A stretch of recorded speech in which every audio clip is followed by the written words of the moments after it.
And we know that sin means to miss the mark. And so we know that whatever has happened in Sodom and Gomorrah means that something about the natural ethical order of things has been seriously violated. And there's a strong intimation in the Old Testament, which I think, by the way, is completely correct, that if the proper order of being is violated, and that's something like the balance between chaos and order, say, if the proper balance of being is violated, then all hell will break loose. And one of the things I can tell you from reading a very comprehensive set of myths from around the world is that that's a conclusion that human beings have come to everywhere. Stay on the goddamn path and be careful, because if you start to mess around and you deviate, especially if you know that you're deviating, things are not going to go well for you. And that idea is everywhere. And I think it's right. I think the idea is right, because there aren't that many ways of doing things right, and there's a lot of ways of doing things wrong. And if you do things wrong, the consequences of doing them wrong can be truly catastrophic. You know, one of the things I learned from reading Viktor Frankl first, but then Alexander Solzhenitsyn, who I think did a deeper job, was that, and Václav Havel thought the same thing. These people were very much trying to understand what happened in places like Nazi Germany and in the Soviet Union. Solzhenitsyn's Gulag Archipelago is a particularly good analysis of what happened in the Soviet Union. And his conclusion, and it's a 2,100 page conclusion, and it's like hammered home with a hammer. It's a book that everyone should read, you know, assuming that you can read a 2,100 page scream, because that's basically what it is. You know, first of all, what he does is document just how terrible things were in the Soviet Union between 1919 and 1959. And no matter how terrible you think they were, unless you know the stories, they were a lot more terrible than that. And they were terrible personally, because everyone lied. They were terrible in families, because 2 out of 5 people were government informers. They were terrible among friends, because no one could tell each other the truth. They were terrible socially, because the whole system was corrupt and ran on slave labor. And they were terrible philosophically, because the doctrine of man upon which the state was founded was hopeless and nihilistic. And they were murderous, destructive, and genocidal. It's like they got it wrong at every single level of analysis simultaneously.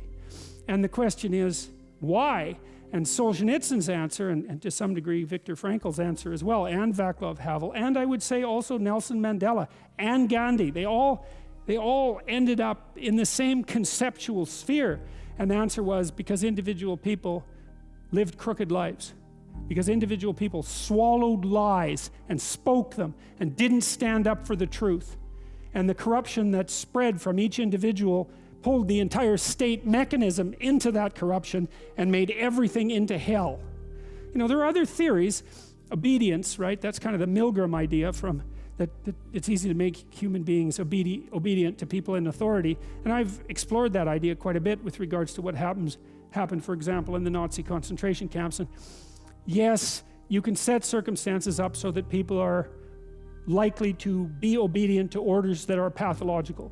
There's no doubt about that. And yes, sometimes that's indicative of the weakness of their character, but that's not the issue. And the idea that what happened in Nazi Germany was because a population of good people listened to a tiny minority of bad people, that's really not a good theory. The Nazi ethos was there at every single level of the social organization, right? Right from the familial, all the way up to the leadership. It was the same thing all the way up and all the way down. And the same thing in the Soviet Union. If you miss the mark, which is apparently what the people of Sodom and Gomorrah did, their sin was grievous, then they risked destruction. And I just cannot see how, after the 20th century, anybody with any sense could possibly not see that as true. And I think that there's a line in the Old Testament, you know, that the fear of God is the beginning of wisdom. And I can tell you one of the things that frightened me badly was the realization from reading Solzhenitsyn and a variety of other things that I was reading at the same time, that Dostoevsky as well, because he makes the same point. He said that a human being is not only responsible for everything they do, but for everything that everyone else does. Now, you know, that's crazy, and he was an epileptic and a mystic, and that's a crazy thing to say. But it's also, there's something about it that's true, because if you were better, the people around you would be less worse than they are. And if you were good enough, you don't know how much better the people around you would be. And so there's this idea too, you know, that Christ took the sins of the world unto himself. That's a complicated idea, man. I wrestled with that one for a very long time, but I think I figured out, at least in part, what it means. It meant that it's something like the realization of complete humanity. You see, to take the sins of the world unto yourself is to realize that, is to understand the Nazi concentration camp guard, because that person is human, and so are you. And so if you can't see you in that, then you don't know who you are. And if you can see you in that, well, then you've started to take the sins of the world onto yourself, because you've actually started to take responsibility for those terrible things. You know, I think it's the motif of the motto of the Holocaust Museum in Washington. We must never forget. That's close. And I think, well, you can't forget. You can't remember what you don't understand. You will forget what you don't understand.